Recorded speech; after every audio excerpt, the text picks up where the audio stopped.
महाराष्ट्र की सियासत में हर रोज नए रंग देखने को मिल रहे हैं। रविवार को उस समय हलचल मच गई जब शिंदे सरकार में हाल में शामिल हुए अजीत पवार अपने खेमे के मंत्रियों के साथ अचानक शरद पवार से मिलने पहुंचे। कहा तो यह भी जा रहा है कि मुलाकात के दौरान अजीत पवार खेमे के नेता छगन भुजबल शरद पवार के पैरों में गिर पड़े और कहा कि विट्ठल का ख्याल रखना। अब विट्ठल मतलब भगवान, वो शरद पवार को अपने विट्ठल के तौर पर मानते हैं। मुलाकात के बाद प्रफुल्ल पटेल ने कहा कि हमने पैर पकड़कर आशीर्वाद लिया और कहा कि एनसीपी को एकजुट रखना चाहते हैं।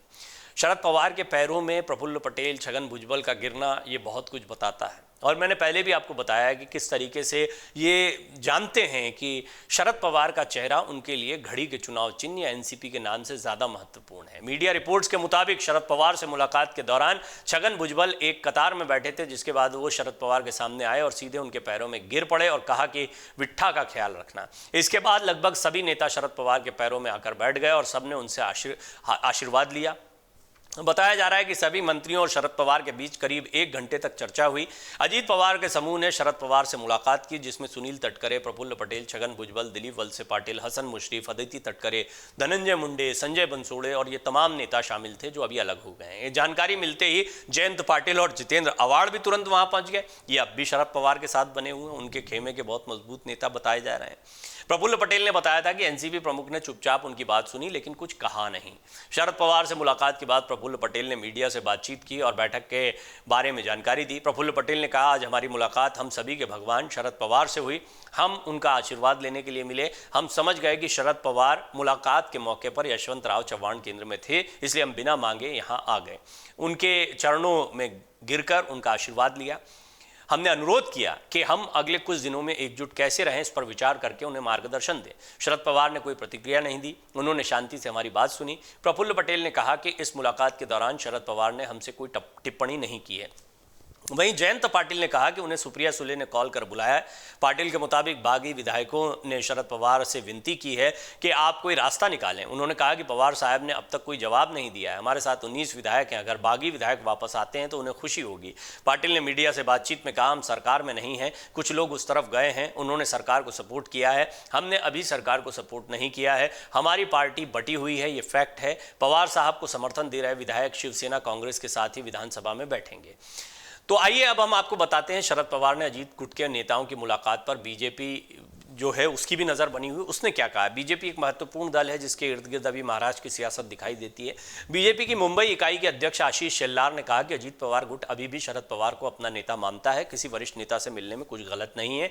वहीं इस बारे में जब महाराष्ट्र के डिप्टी सीएम देवेंद्र फडणवीस से सवाल किया गया तो उन्होंने कहा कि मुझे नहीं पता कि वो यानी अजीत पवार और अन्य मंत्री उनसे यानी शरद पवार से मिलने गए थे या नहीं।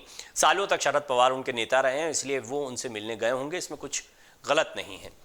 आपको बता दें 5 जुलाई को मुंबई के एमआईटी कॉलेज में ही अजीत पवार ने विधायकों के साथ शक्ति प्रदर्शन किया था। अजीत पवार ने अपने समर्थकों को संबोधित करते हुए कहा कि इसमें कोई शक नहीं है कि शरद पवार उनके गुरु और नेता हैं, लेकिन अब वो 83 साल के हो गए हैं। अजीत ने शरद पवार से रिटायर होने की अपील करते हुए कहा था कि आप हमें अपना आशीर्वाद दीजिए। देखिए, शरद पवार से अजीत पवार और उनके मंत्रियों की मुलाकात बहुत सारे सवाल खड़े कर गई है। इससे सीधा सीधा कनेक्शन क्या शिंदे का है? क्या शिंदे के लिए परेशानी खड़ी होने वाली है?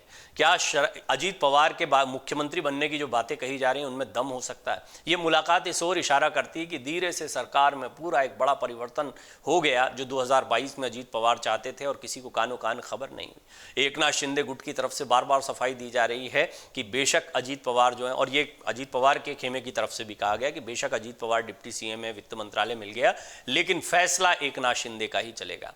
दरअसल पिछली सरकार में भी यही एक बड़ा झंझट था। उद्धव ठाकरे मुख्यमंत्री थे, लेकिन कहते हैं कि चलती अजीत पवार की ही थी और इसी बात से नाराज होकर यह बगावत हुई थी। इसी के बाद में महाविकास अघाड़ी की सरकार गिर गई थी। कुल मिलाकर एक बड़ा सवाल यही है कि क्या अजीत पवार को आशीर्वाद मिलेगा शरद पवार का, और अगर मिलता है तो निश्चित तौर पर फिर उनकी ताकत बहुत बड़ी हो जाएगी। आपको क्या लगता है, क्या अजीत पवार आने वाले दिनों में सीएम की कुर्सी पर देखे जा सकते हैं? क्या एकनाथ शिंदे के लिए चुनौतीपूर्ण समय है? आप इस पर अपनी टिप्पणी अवश्य करें। अमर उजाला अब आपके टीवी पर भी।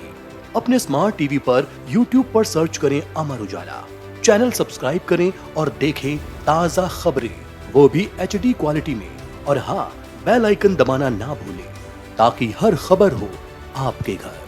अमर उजाला, निष्पक्ष, निर्भीक, निरंतर।